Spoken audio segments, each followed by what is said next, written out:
ఏసన్న గారికి ఎవరు తక్కువ ఉందా? ఆస్తి లేదా ఆయనకి? వాళ్ళ నాన్న ఏం పని చేస్తాడు? రైస్ మిల్లు ఉన్నాయండి వాళ్ళకి, ప్రైజ్ లో పొలం ఉందండి వాళ్ళకి. దేవునికి స్తోత్రం కలుగునుగా. అలాంటి వ్యక్తి అన్ని విడిచిపెట్టి ఒంటరిగా దేవుని కోసం వచ్చాడు. నీలో ఒంటరి అయిన వాడు 1000 మంది కాదు. ప్రైజ్ లార్డ్, గట్టిగా చెప్పండి హల్లెలూయా. ఒంటరిగా వచ్చాడు, 1000 మంది కాదు, 35 లక్షల మంది అయ్యాడు. Praise lord.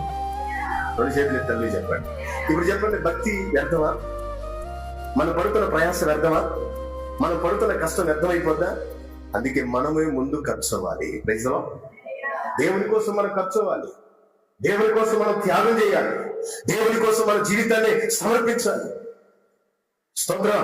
ఏది జరిగినా నీ చిత్తమే ప్రభువా, కానీ భక్తి నుంచి వెనకడుగు వేయడానికి వీల్లేదు. నన్ను కాపాడయ్యా, భక్తి జీవితంలో నన్ను ముందుకు నడిపించు ప్రభువా అని మన విశ్వాసం కలిగి ప్రార్థించగలిగితే దేవుడు గొప్ప ఆశీర్వాదం దేవునికి ఇస్తాడు.